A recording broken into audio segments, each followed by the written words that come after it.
I'm Chris with Carnival Cruise Addicts, and this is episode 112 of Yakety-Yak, straight from the Yak's mouth. John Heald, Carnival Cruise Line's brand ambassador, posts on his Facebook page where you can ask him questions. You can also compliment the crew and complain and call him names, which everybody does. We read the questions, read the answers, not the questions, and then we take them, we put the cool, the funny, the weird here for you so you don't have to read all the questions and answers. So on today's episode, we're talking about what does a fleet cruise director actually do? A life-size cutout of John on each ship. Heating pads being brought onto the ship. Bringing books to leave in the library. And allergic to beef? Eh?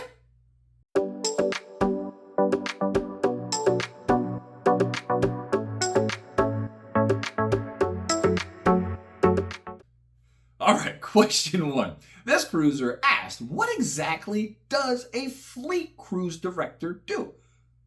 It's a great question. I mean, do they run the whole fleet? John said, kind of. Their job is to help mentor and train the cruise directors and the fun squads, and they do a wonderful job at doing it. One of our favorite CDs, Lee Mason, recently got promoted to Fleet Cruise Director, and we know he's going to have a huge impact on the current cruise directors. So just on the boats, it's great because you work your way up, and now he is in that position. So congratulations again to Lee, and I can't wait to see what you do with the rest of the cruise directors. It's going to be fun. Look at the fun squad. Never mind. All right, this cruiser asked, can we get a life-sized cutout of John Heald displayed on all Carnival ships? So if somebody wants to come up and get a picture with John, they can. John, well, actually Jacinta said, no, there's no plans to do this on the ships. And I disagree with it entirely. So if you've been on the Excel class ships and where they have these shacks, chicken shack, wow, that sounds weird. And they have a giant, not cutout, but a thing of shack on the wall. There's almost a line every day for people to walk up and take a picture with Shaq. I think if they put John's on there, it would be the same effect. So I would love to see that. I think it would be pretty cool. So if you like John, you want to take a picture with him, you got to go on FFS7 or whatever one's coming up. Speaking of like, if you like what you see and you enjoy cruising content, please like and subscribe. We would greatly appreciate it. All right. On to question 3. This cruiser knows they cannot bring a heating pad on the ship, but they did read that if it has an auto shutoff, then they could bring it on the ship. John said, still cannot bring it on the ship. No heating pads are allowed, which, I know why they do it, but I don't like it because I am not a spring chicken, and me and my heating pad, Liz too, we're kind of good friends. You know, we cuddle every night, we keep each other warm.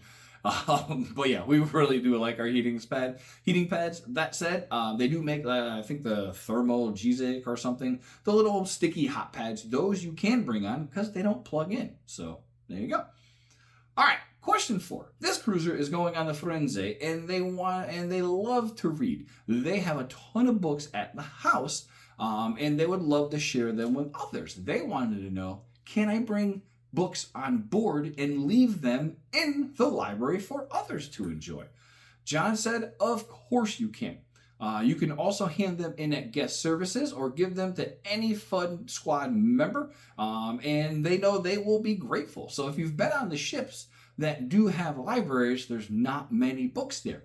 So if you have spare books at the house and you wanted to bring them on a ship that has a library and leave them for others to read, you absolutely can. And I think that's a great idea. Cool. Pretty cool. You recycle or upcycle, as they call it. I think. I don't know. Yeah. All right. Last question. This cruiser said, as someone who is allergic to beef, what are the chances of getting a turkey burger at Guy's Burger or the deli? The veggie burgers have huge chunks of vegetables and beans in them, and they don't like them. It's a veggie burger. Anyway. John said this is the very first time he heard anybody really criticize the veggie burger.